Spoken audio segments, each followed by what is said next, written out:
Hyun-woo stepped off the transport ship and looked around the massive space station. The Galactic Council station was bigger than any city he had ever seen. Ships from dozens of different worlds were docked at the ports. Strange beings walked through the corridors, speaking languages he had never heard before. This was his first time as Earth's ambassador to the Galactic Council. He had trained for 3 years to get this job. He knew the basic languages of 12 alien species. He had studied their customs and their laws, but nothing had prepared him for what he saw next. A group of tall, green-skinned aliens walked past him. Each one carried a weapon that looked like a small cannon. Their armor gleamed under the station lights. Behind them came creatures that looked like giant insects. They had weapons built into their arms. Some kind of energy glowed around their claws. Hyun-woo turned to his aide, So Young, who was walking beside him. "Why is everyone armed?" he asked quietly. So Young looked just as confused as he was. "I don't know," she said. The training materials never mentioned this. They followed the signs toward the council chambers. More armed aliens passed by them. Some had swords that hummed with electricity. Others carried devices that looked like they could blow holes in metal walls. A few had shields that sparkled with protective energy. Hyun-woo felt very small and very human among all these warriors. When they reached the security checkpoint, things got even stranger. A massive being made of what looked like living crystal stood guard. Its voice sounded like rocks grinding together when it spoke. "Species and weapons declaration," the guard said. "Human," Hyun-woo replied. "And we have no weapons." The crystal being stopped moving.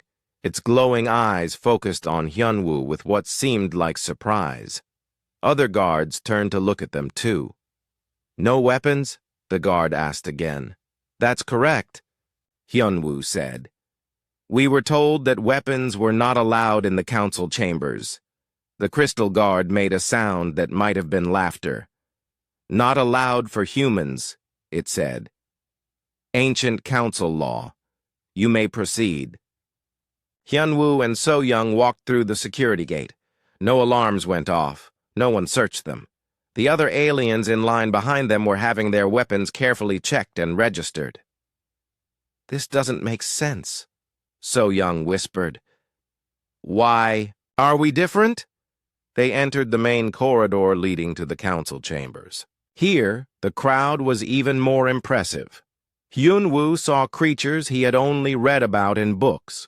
The Vorthak delegation carried plasma rifles that could melt steel. Their leader had scars across his face and wore armor that had clearly seen many battles.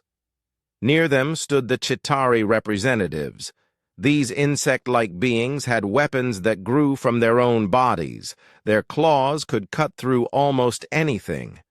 Poison sacs on their necks could release deadly gas. Even the peaceful-looking, Luminous had equipment that hummed with power. Their robes hid energy shields and pulse weapons.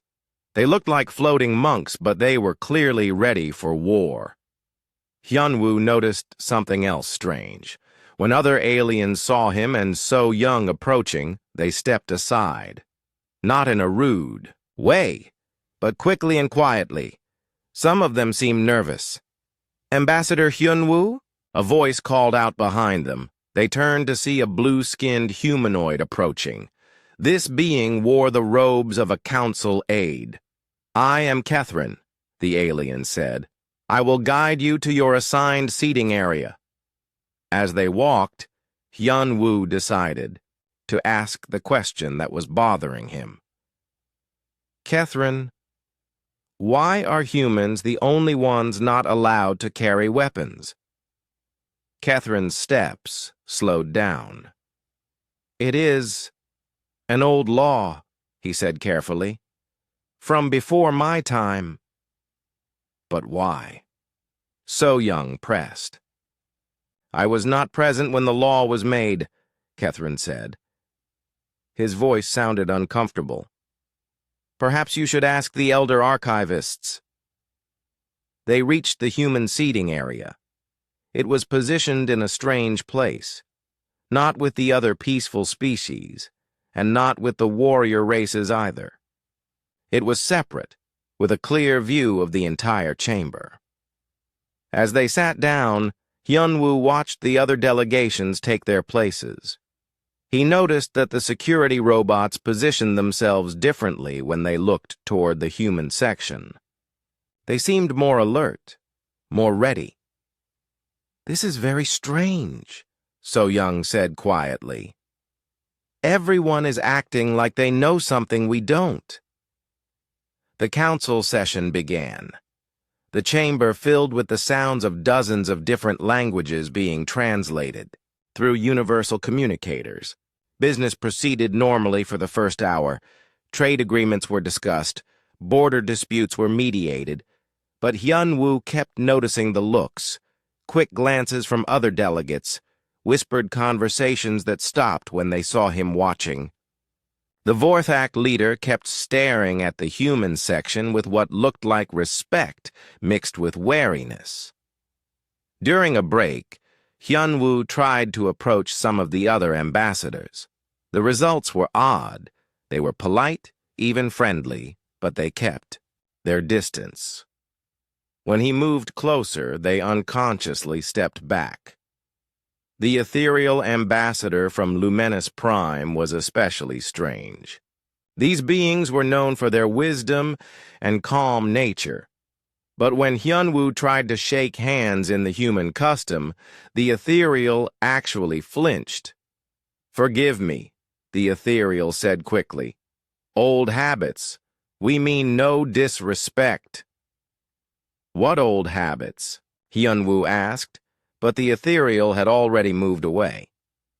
Back in their seats, So-young pulled out her data pad. "I'm going to research this," she said. "There has to be an explanation." She tried to access the council archives through the public terminals. Most of the historical records were available to diplomatic staff. But when she searched for information about human weapons policies, she got a message that made her frown. "Access restricted," she read. "Classified under Security Protocol 7. "Since when are diplomatic policies classified?" Hyun-woo asked. "Since never," So-young replied. "This is definitely not normal." The session continued, but Hyun-woo found it hard to concentrate. He kept thinking about the weapons, the nervous looks, and the classified files. Earth had been part of the Galactic Council for over 800 years. Surely someone knew why humans were treated differently. As the day ended and delegates began to leave, Hyun-woo made a decision. He was going to find out the truth. No matter what it took. The crystal security guard was still at his post when they passed through the checkpoint again. Hyun-woo stopped and looked up at the massive being. "What really happened?" he asked. "Why are humans not allowed weapons?" The guard's glowing eyes dimmed slightly. "You truly don't know?" "We know nothing," Hyun-woo said. "Please, help us understand." The crystal being was quiet for a long moment. Other aliens walking past them seemed to slow down, listening. "Perhaps," the guard said finally, "it is time you learned about the Soul Incident." "The Soul Incident?" So-young asked. "What's that?" But the guard had already turned away. "Ask the archivists," he said, "if you have the courage to learn the truth." As they walked back to their quarters, Hyun-woo felt more confused than ever. What was the Soul Incident? Why were the files classified? And why did everyone seem to know something that humans had forgotten? Tomorrow, he decided, he would start looking for answers. Whatever the truth was, he was going to find it. Hyun-woo spent the night thinking about the crystal guard's words. The Soul Incident. He had never heard of it, but the name suggested it had something to do with Earth's capital city. When morning came, he was determined to find answers. So Young had been busy too. She had contacted several human research stations, but none of them had any information about a soul incident. The official Earth archives showed nothing unusual from the early days of first contact with aliens. "It's like someone erased it from our records," So Young said as they ate breakfast in their quarters. "Maybe someone did," Hyunwoo replied. "The question is why." They decided to split up for the day. So Young would try to find more information through official channels. Hyunwoo would look for someone who might help them access the classified files. The council station was huge, with thousands of people working in different departments. Hyunwoo spent the morning walking through research levels and administrative offices. Most of the staff were polite, but couldn't help him. The few who seemed to know something quickly changed the subject when he mentioned the Seoul incident. It was almost noon when he found Jae-min. Jae-min worked in the deep archives, a section of the station where old records were stored. He was young for a human in such an important position, but his supervisor had explained that humans were often given jobs dealing with ancient history. Something about being good at understanding old cultures. "You're the new ambassador," Jae-min said, when Hyunwoo introduced himself. "I heard about you asking questions." "Word travels fast here," Hyunwoo said. "It does when those questions make people nervous," Jae-min replied. "Walk with me." They moved deeper into the archives. The corridors here were quieter, with fewer people around. Ancient data storage systems hummed softly in the walls. "I've been working here for 5 years," Jae-min said quietly. "I've seen things in the old files. Things that don't make sense." "What kind of things?" "References to humans that don't match our official history. Combat reports mentioning human tactics that seem impossible. And yes, mentions of something called the Seoul incident." Hyunwoo felt his heart beat faster. "You've seen the files?" "Fragments," Jae-min said. "Most of the records from that period are damaged or classified beyond my access level. But I've been putting pieces together." They stopped at a secure terminal deep in the archives. Jae-min entered his access codes and pulled up several files on the screen. "Look at this," he said, pointing to a partial document. "This is from 847, standard years ago, right around the time of first contact." Hyunwoo read the text on the screen. Most of it was corrupted, but he could make out some words. "Complete pacification of hostile forces without conventional weapons. Unprecedented display. Council security unable to contain." "Contain what?" Hyunwoo asked. "That's where." "The file cuts off," Jae-min said. "But look at this next one." Another document appeared. This one mentioned a human diplomat named Tae-hyun, who attended a council session during the early contact period. The file described him as demonstrating capabilities that exceeded all projections and requiring immediate policy revision. "Policy revision?" Hyunwoo repeated. "The weapons ban?" "That's what I think," Jae-min said. "But I can't prove it without access to the full classified files." They spent the next hour going through more fragments. The picture that emerged was confusing but consistent. Something had happened during those early council meetings. Something involving a human named Tae-hyun that had changed how aliens viewed humanity forever. "There's someone you should meet," Jae-min said finally. "Miran works in the Cultural Exchange Department. She's been researching alien military doctrines." They found Miran in her office, surrounded by holographic displays, showing battle formations and tactical analyses. She was older than Jae-min, with gray streaks in her hair and sharp, intelligent eyes. "You're here about the weapons thing," she said before they could introduce themselves. "I've been wondering when someone would start asking questions." "You know about it?" Hyun-woo asked. "I know about the effects," Miran said. "Look at this." She activated one of her displays. It showed military training programs from different alien species. Each one had a section labeled Special Protocols for Human Engagement. Every major military force in the galaxy has specific doctrines for fighting humans, Miran explained. And they all have one thing in common: never engage humans in close, quarters combat. "Why not?" Hyun-woo asked. "That's what I've been trying to figure out. The training materials all reference historical precedent, but they don't say what that precedent is.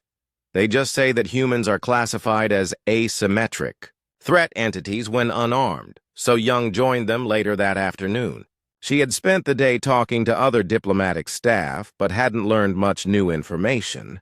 However, she had noticed something interesting. "The alien delegates behave differently during council sessions when you speak," she told Hyun-woo. "I watched their body language today. When you stand up to address the chamber, there's a visible tension." "What kind of tension?" Miran asked. "Like they're all getting ready for something to happen."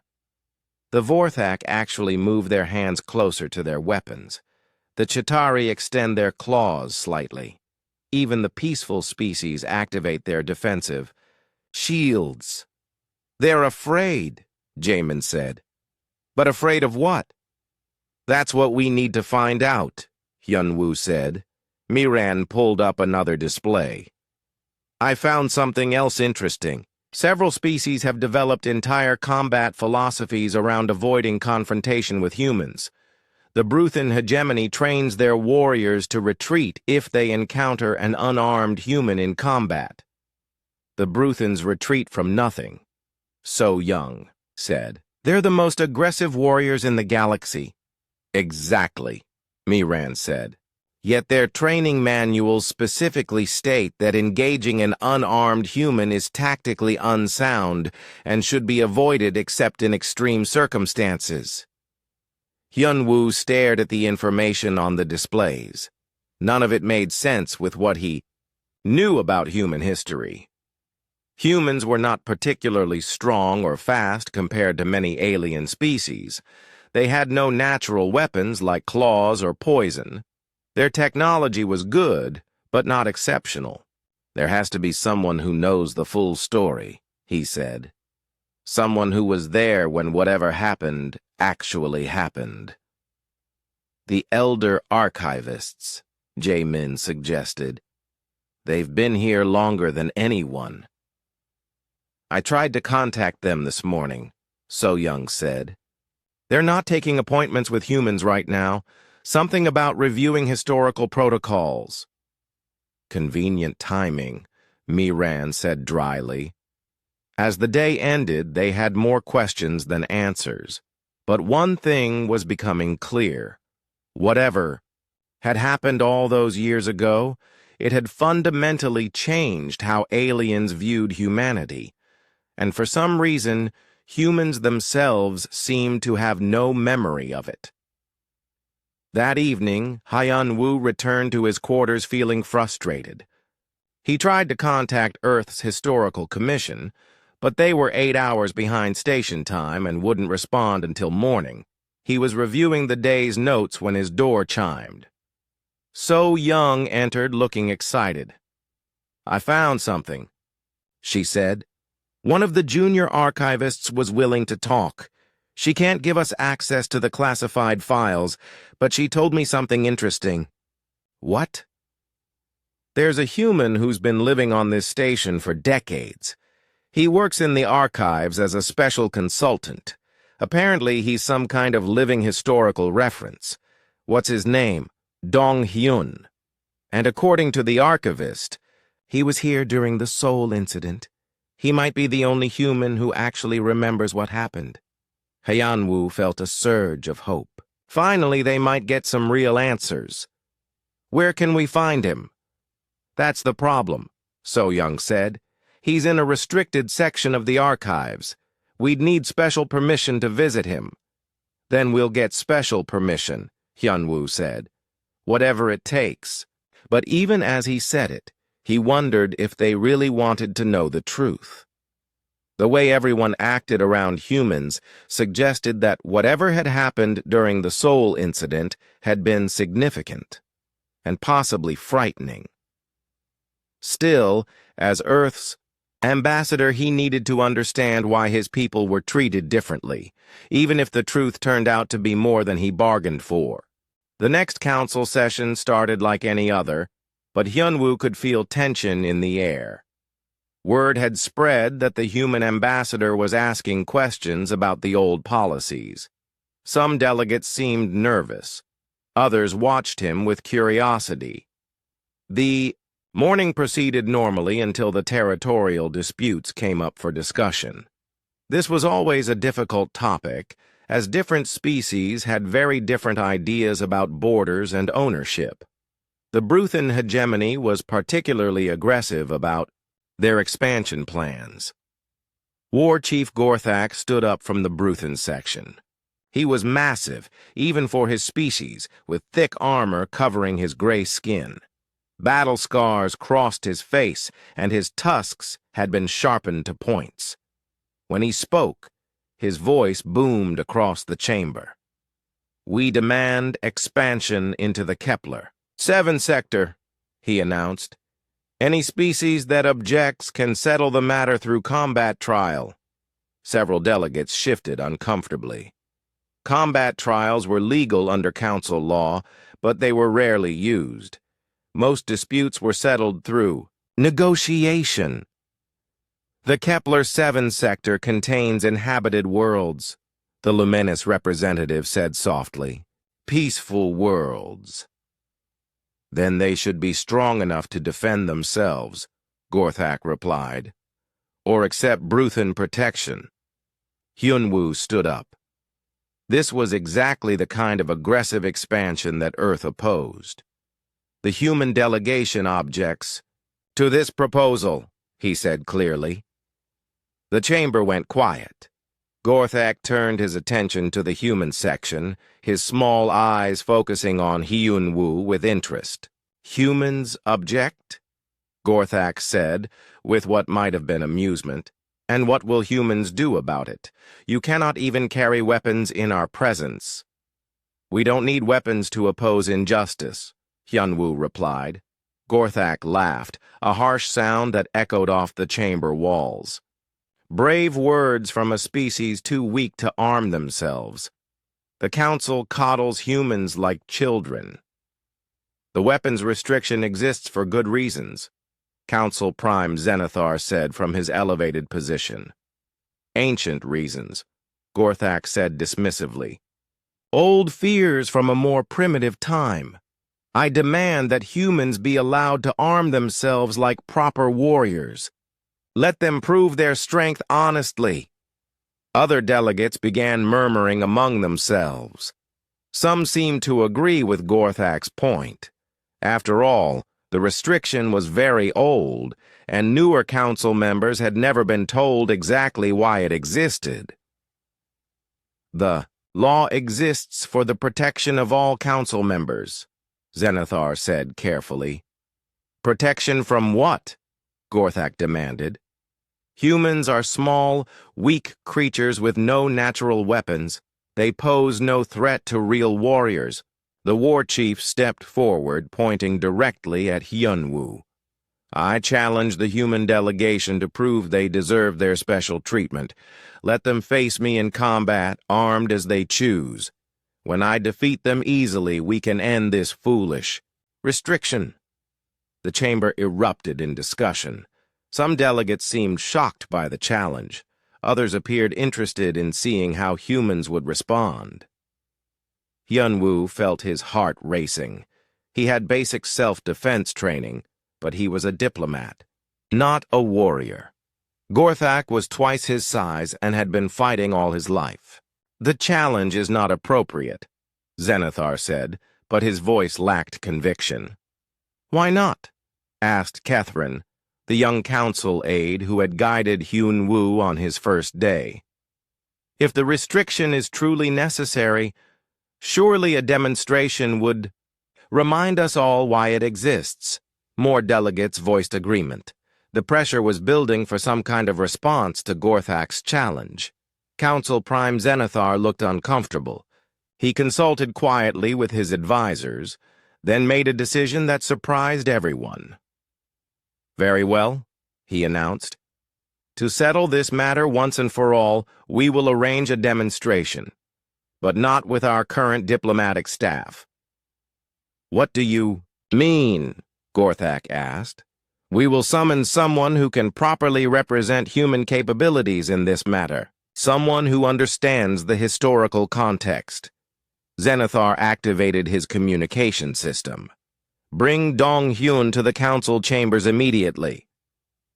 Hyun-woo exchanged glances with So-young. This was the human they had been trying to meet, the one who supposedly remembered the Seoul incident. 20 minutes later, the chamber doors opened. An elderly human man walked in, escorted by 2 security guards. He was small and thin, with gray hair and weathered features. He moved slowly but with surprising grace for his age. This was Dong-hyun, and he looked like the last person who should face a Bruthan warrior in combat. "You called for a demonstration," Dong-hyun said to Council Prime Zenithar. His voice was calm and steady. "I assume someone has forgotten why the old protocols exist." "This ancient human?" Gorthak laughed loudly. "This is your champion? I could break him with one hand." Dong-hyun turned to look at the war chief with mild interest. "You want to fight a human without weapons?" "I want to prove that humans are weak," Gorthak said. "That your special treatment is based on outdated fears." "Very well," Dong-hyun said simply. "I accept your challenge."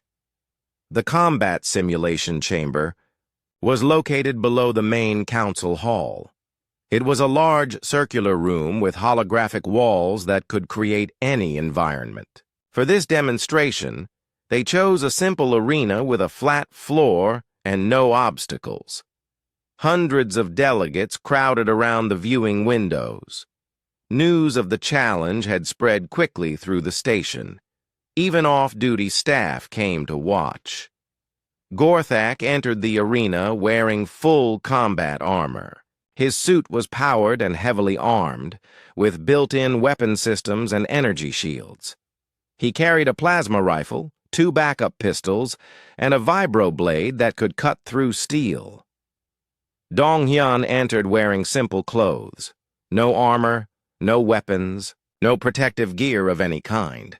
He looked impossibly small next to the armored war chief. "This is madness," So-young whispered to Hyun-woo. "He's going to be killed." But other delegates seemed less certain. The older ones watched with what looked like nervous anticipation. Some had moved away from the viewing windows. "Begin when—" "Ready," announced the arena control system. Gorthak raised his plasma rifle and activated his targeting system. "I will make this quick, human. You have shown courage, even if it is foolish courage." Dong-hyun simply stood in place, watching the Bruthan with calm attention. Gorthak fired. What happened next would be talked about for years afterward, though many who saw it would have trouble believing their own eyes. Dong-hyun moved like water, flowing aside from the plasma bolt so smoothly it seemed effortless. Before Gorthak could fire again, the human had closed the distance between them. Dong-hyun's hand touched Gorthak's armor at what seemed like a random spot. But the touch was precise, hitting exactly where the power coupling connected the arm. "Servo to the main system!" The entire right arm of the armor went dead. Gorthak swung his left arm, trying to grab the small human. Dong-hyun ducked under the grab and touched another point on the armor. Now the left leg stopped working. The war chief tried to activate his backup weapons, but Dong Hyun was already moving again. Another touch, and the weapon systems failed. Another touch, and the energy shields collapsed. In less than 5 seconds, Gorthak's million-credit combat suit had been reduced to dead weight. The massive warrior toppled over, unable to move in the powerless armor. But Dong Hyun wasn't finished. He helped Gorthak stand up, then showed him how each disabling touch had worked. A gentle tap here would shut down life support. A pressure point there would cause the armor's computer to reset. "Your armor is well designed," Dong Hyun said conversationally as he demonstrated. "But every system has weak points. Everything can be turned against itself with the right knowledge." Gorthak stared at the human with a mixture of shock and growing fear. "How did you know where to touch?" "I watched you move," Dong Hyun replied. "Your armor moves like your body. Your body follows patterns. Patterns can be predicted and used." The demonstration was over. Gorthak stood helpless in his disabled armor, while an elderly, unarmed human had barely broken a sweat. In the viewing area, the silence was complete. Even the usually chatty Chitauri delegation was quiet. "Now you remember," Dong Hyun said, looking up at the watching delegates, "why humans don't carry weapons in council chambers." Council Prime Zenithar's voice came over the arena speakers. "The demonstration is complete. All personnel return to chambers for emergency session." As they filed out of the combat area, Hyunwoo heard whispered conversations in a dozen languages. The words were different, but the tone was the same, respect mixed with worry. That was impossible, So Young said quietly. "No," said Miran, who had been watching with them. "That was human." Back in the council chambers, the mood had completely changed. Gorthak sat in his section, no longer demanding anything. Other delegates kept glancing at the human area with new understanding. But Hyunwoo still didn't understand. How had Dong Hyun known exactly how to disable the armor? How had he moved so fast? And most importantly, what did this demonstration have to do with events from hundreds of years ago? He was about to find out. After the demonstration, the council session was suspended. Delegates gathered in small groups, speaking in hushed voices. Many kept looking toward the human section with expressions that Hyunwoo couldn't quite read. Council Prime Zenithar approached the human delegation directly. This was unusual. The Council Prime rarely spoke to individual ambassadors outside of formal proceedings. "Ambassador Hyunwoo," Zenithar said, "there are things you need to understand. Important things about your species' history with the Council." "I've been trying to learn about that history," Hyunwoo replied, "but most of the files are classified." "Yes," Zenithar said, "perhaps it is time to change that. Come with me." They followed Zenithar to a private chamber deep within the council complex. Dong Hyun was already there, sitting quietly at a large table. With him was an ancient being that Hyunwoo had never seen before. "This is Elder Archivist Yethis," Zenithar said. "He has served the council for over 900 years. He was present during the events you call the Soul Incident." Yethis was old even by the standards of his long-lived species. His crystalline body was clouded with age, and his movements were slow and careful, but his voice was clear when he spoke. "We have kept this knowledge sealed for too long," Yethis said. "The younger generations deserve to understand why certain protocols exist." He activated a holographic display that filled the center of the room. Images began to appear. The council chambers as they had looked centuries ago, different species, in older styles of dress and armor. "This was the Galactic Council 847 years ago," Yethis began. Humanity had just been discovered. They were considered a young species, primitive but promising. The images showed early human delegates. They looked much like modern humans, but their clothes and technology were clearly from an earlier era. The council welcomed humans as we welcome all new species. Yethus continued. We offered them trade, agreements, cultural exchange, and the protection of galactic law. What went wrong? So Young asked. Nothing went wrong exactly, Dong Hyun said quietly. But there were misunderstandings. The holographic display changed to show a council session in progress. Tension was visible even in the old recording. Alien delegates were arguing loudly about something. The Bruthan hegemony was expanding aggressively at that time, Yethus explained. Much as they are now, they had conquered several peaceful worlds and were demanding that the Council recognize their conquests. Many species opposed this, Zenithar added, but the Bruthans were militarily powerful. They intimidated smaller species into supporting them. Humans opposed the expansion, Dong Hyun said. Earth's representative was a diplomat named Tai Hyun. He spoke against the Bruthan demands. The hologram showed a human standing at the speaker's podium. This was Tai Hyun, Hyun-woo realized. He looked remarkably like Dong Hyun might have looked in his younger days. The Bruthans did not appreciate human opposition, Yethus said. They decided to teach humanity a lesson about challenging superior military forces. They demanded a trial, by combat, Dong Hyun continued. It was legal under council law at the time. If humans lost, they would be forced to support Bruthan expansion. And if humans won? Hyun-woo asked. The Bruthans believed that was impossible, Zenithar said. They chose their greatest warriors for the trial. 17 of them, each armed with the best weapons and armor their technology could provide.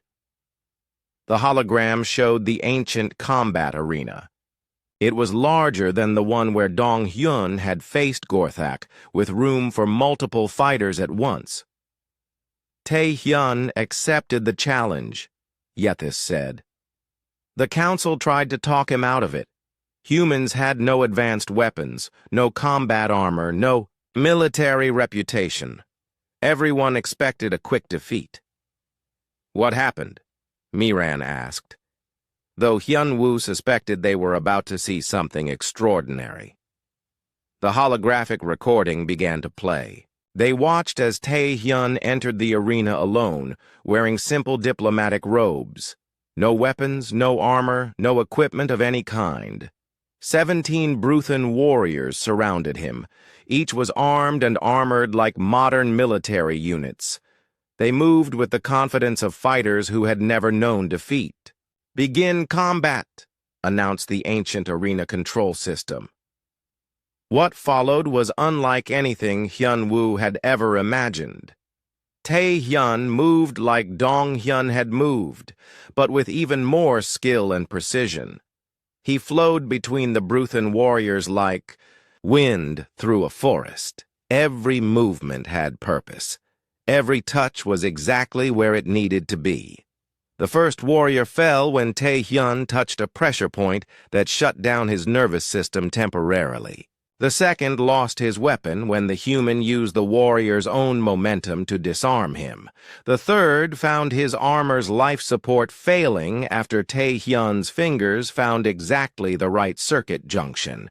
But it wasn't just combat. Tae Hyun was thinking several moves ahead of his opponents. When one warrior tried to corner him, the human used another warrior's position to block the attack. When they tried to surround him, he turned their formation against itself. "He's using their own strength against them," So Young whispered. "More than that," Dong Hyun said. "He's using their assumptions, their training, their instincts. Everything they thought was an advantage became a weakness." The recording showed all 17 warriors defeated in less than 3 minutes. None, were seriously injured, but all were completely helpless. Some were trapped in their own disabled armor. Others had been disarmed so efficiently they couldn't even remember how it had happened. Tae-hyun stood in the center of the arena, not even breathing hard. The council was shocked, Yethis said, but the real terror came afterward. The hologram changed to show Tae-hyun addressing the council. He was explaining exactly how he had defeated each warrior. His analysis was calm, detailed, and absolutely thorough. He showed us that human minds work differently, Zenithar said. They see patterns that other species miss. They find weaknesses where we see strength. They adapt faster than we thought possible. The demonstration was supposed to prove human weakness, Yethis continued. Instead, it revealed something that frightened us more than any weapon. What? Hyunwoo asked. Human creativity, Donghyun said simply. The ability to find solutions where others see only problems, to turn any situation to their advantage using nothing but intelligence and understanding. The hologram showed the reaction of the alien delegates after Tae-hyun's explanation. Fear was visible on many faces. Not fear of being attacked, but fear of being completely outthought. The council held an emergency session that same day, Yethis said. The vote was unanimous. Humans would never be allowed to carry weapons in council chambers. But why? So Young asked. If it was about intelligence, what difference would weapons make? Because armed humans would be unstoppable, Zenithar said quietly. If they could do this much damage without weapons, what could they do with them? The holographic display showed classified military analyses from that period. Multiple species had run simulations of human combat capabilities. The results were consistent and terrifying. Every scenario showed the same result, Yethis explained. Give humans access to weapons and military technology, and they would eventually dominate the galaxy, not through aggression, but through pure tactical superiority. The weapons ban wasn't to keep us from hurting others, Hyunwoo realized. It was to keep us from accidentally conquering everyone. Precisely, Donghyun said. The council was protecting itself from humanity's potential, not its aggression. Hyunwoo stared at the data scrolling past on the hologram. Tactical analyses, strategic projections, psychological profiles, all pointing to the same conclusion. Humans were apparently the most dangerous species in the galaxy, specifically because they didn't seem dangerous. This is why everyone acts nervous around us, Miran said. They're not afraid we'll attack them. They're afraid we'll outsmart them. But we didn't know any of this, So Young protested. How could we be a threat if we didn't even remember what happened? That made it worse, Yethis said. A species that could defeat our best warriors without even trying, and then forget about it? What else might humans be capable of without realizing it? The recording ended, leaving them all in silence. Hyunwoo felt overwhelmed by what he had learned. Humanity's entire relationship with the galactic community was based on fear of their own capabilities. So what happens now? He asked finally. Now, said Council Prime Zenithar, we decide whether it's time for a change. But as they prepared to return to the council chambers, Hyunwoo wondered if the galaxy was ready for humans to know their own true potential, and whether humans were ready for that responsibility. The revelation about humanity's true history spread through the council station faster than anyone expected. Within hours, every delegate knew about the Soul incident and what it really meant. The reaction was immediate and complex. Some species, particularly the older ones, felt relief that the secret was finally out. They had lived with the knowledge for centuries, wondering when humans would rediscover their own capabilities. Others, especially younger delegates who had never heard the full story, struggled to understand how such important history had been hidden. But perhaps the most interesting reaction came from species that had joined the Council after the weapons ban was established. They had always assumed humans were weak or pacifist. Learning the truth changed everything. "I don't understand," said Representative Kess from the newly admitted Valdor Confederacy. "If humans are so capable, why haven't they demanded equal treatment? Why accept the weapons restriction?" Hyun-woo found himself in the unusual position of speaking for his entire species without really understanding them himself. "Maybe we accepted it because we didn't know what we were accepting," he said. The emergency council session that followed was unlike anything in recent memory. Delegates who had barely spoken to humans before now wanted detailed discussions about human thinking processes. The Chitauri delegation requested formal studies of human tactical analysis. Even the isolated ethereal collective asked for cultural exchange programs, but the most unexpected response came from War Chief Gorthak. "I owe humans an apology," the massive Bruthan announced to the full council. "I challenged what I thought was weakness. Instead, I discovered strength beyond my understanding." Gorthak had spent the hours after his defeat studying the recording of his fight with Dong-hyun.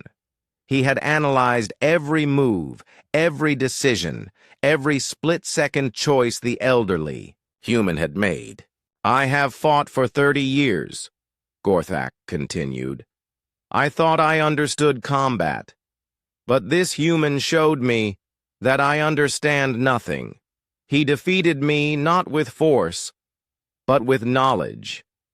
This is a kind of strength my people should learn to respect." Formal vote on changing the weapons restriction was scheduled for the following day, but informal discussions were already taking place throughout the station. The question wasn't whether to change the policy. Everyone agreed that an 800-year-old fear-based law needed updating. The question was how to change it responsibly. Hyun-woo spent that evening in deep conversation with his team and the other humans on the station. Dong-hyun, who had lived with the secret for decades, was particularly helpful in understanding the implications. The restriction was never really about weapons, Dong-hyun explained as they sat in Hyun-woo's quarters. It was about keeping humans from realizing their full potential in a military context. "But we've been part of the galactic community for centuries," Miran pointed out. "We've learned their technologies, studied their tactics. How is that different from carrying weapons?" "Because learning and applying are different things," Dong-hyun said. "Humans absorb knowledge differently than other species. We don't just learn facts. We understand systems. We see how things connect." Jae-min, who had been quiet for most of the conversation, suddenly spoke up. "That's why the archives job was perfect for me. Other species store information. Humans understand information, and that understanding can be dangerous," So-young said. "If we can see weaknesses in systems, we can exploit them." "Not just exploit," Dong-hyun corrected. "Improve.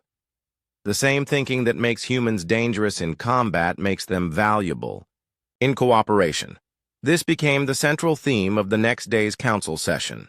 Rather than simply removing the weapons restriction, the delegates worked together to create something new. The human option. Council Prime Zenithar announced the new policy to the assembled delegates.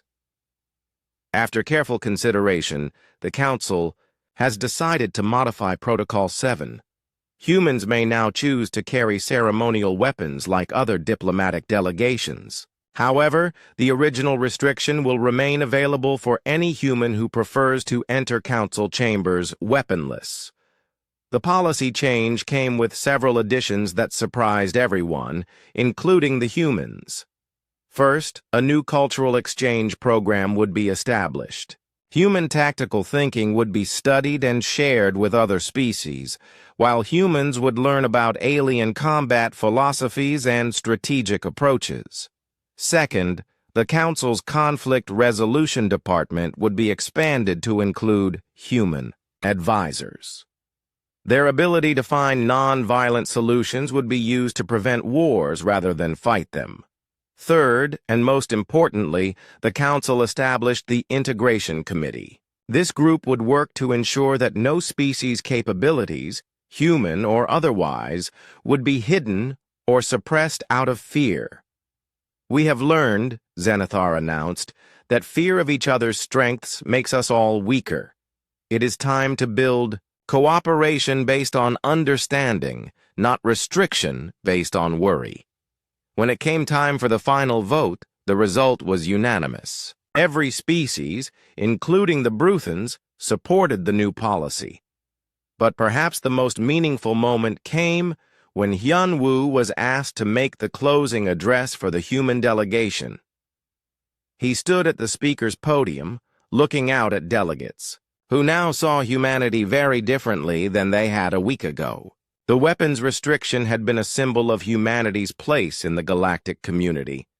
Now it was time to establish a new symbol. "On behalf of Earth and all humans," Hyun-woo began, "I want to thank the Council for trusting us with this knowledge. We understand now that our ancestors' actions created fear, and that this fear shaped centuries of policy."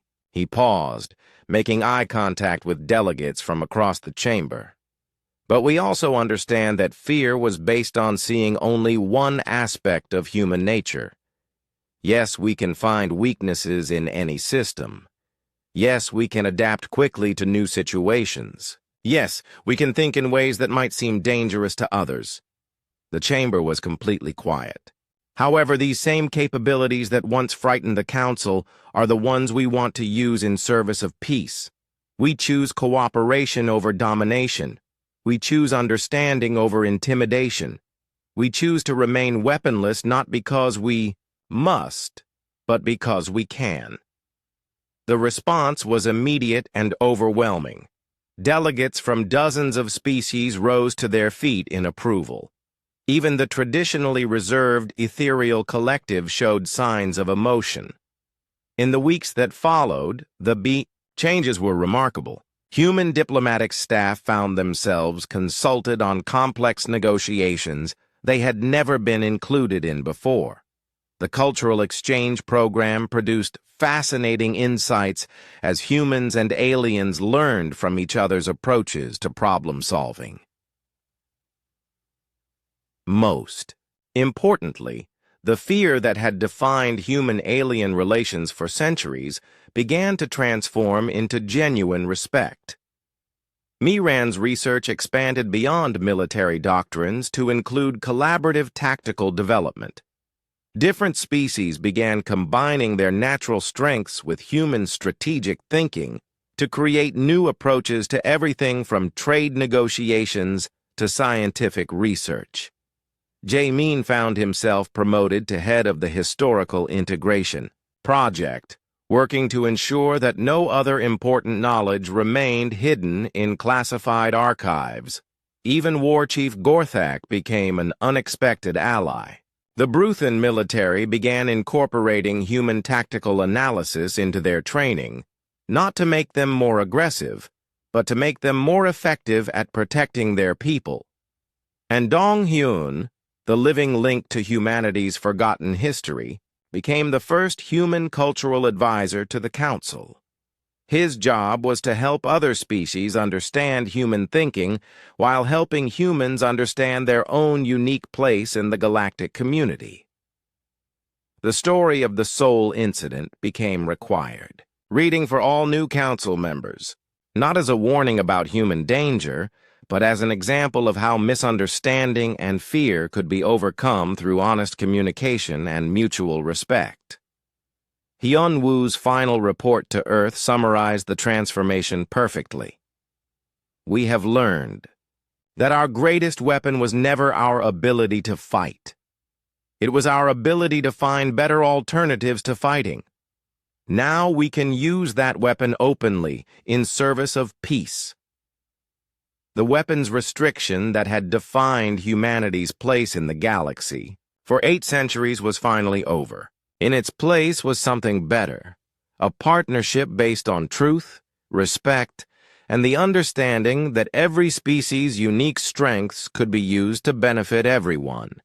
And in council chambers across the galaxy, human delegates continued to enter, weaponless, not because they had to, but because they chose to. It had become a symbol of humanity's commitment to solving problems through intelligence, creativity, and cooperation rather than force. The age of fear was over. The age of understanding had begun.